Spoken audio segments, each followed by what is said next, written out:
वंदना आपने शुरू किया और ये इस मंच से पवनवा फरमाइश करता।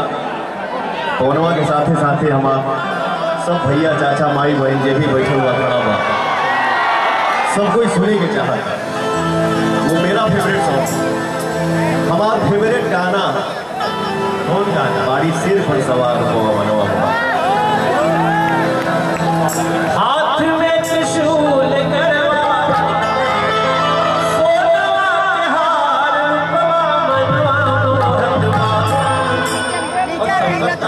सबका की बाड़ी से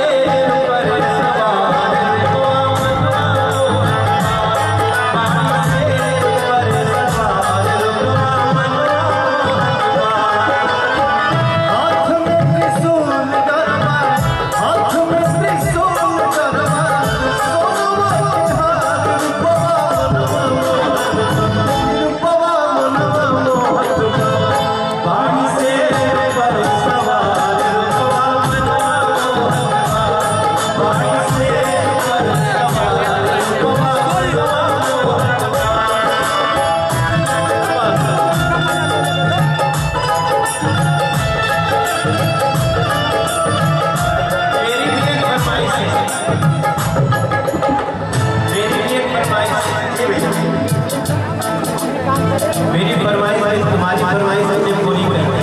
प्रेम से बोलिए शारदा मैया मुझे एक वो गाना सुना दो। सनहिया लगा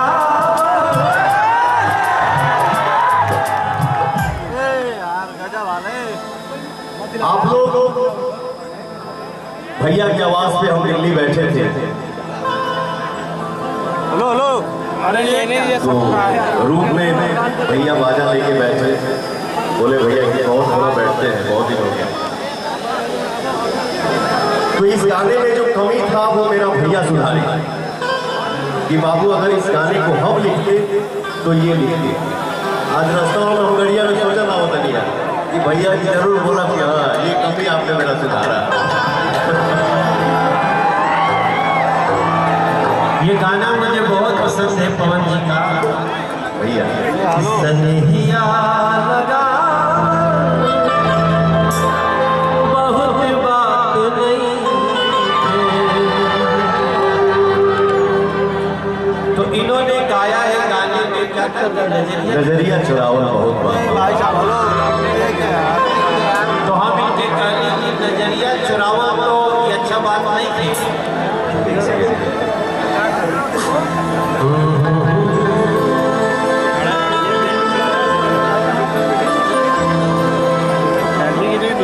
सनहिया लगा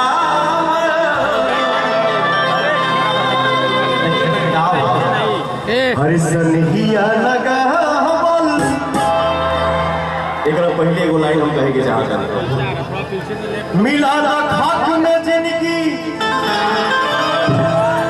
मिला खाक में जिंदगी, जीवन मशहूर हो जाए। मिला खाक में जिंदगी, जीवन मशहूर हो जाए। बड़ी जगिया कुर्बानी जमाना लोग धड़काए। सनहिया लगा बहुत बात नहीं, सनहिया निभाओ बात हो।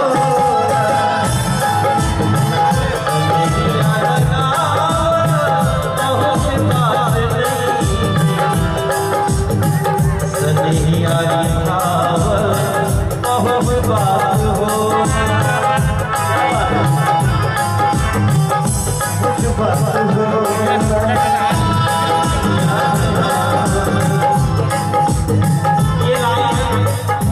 देखिए लाइन संजय राय जी के ऊपर से तो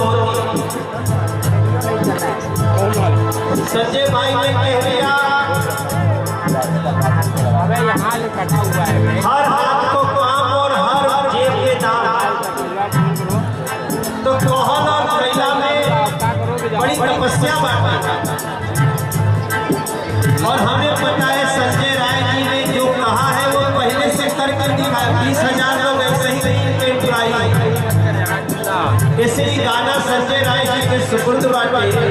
सनिहिया लगावल बहुत बात नहीं। आपने स्नेह लगा लिया, सनिहिया लगावल बहुत बात नहीं। जोड़ा ताली हो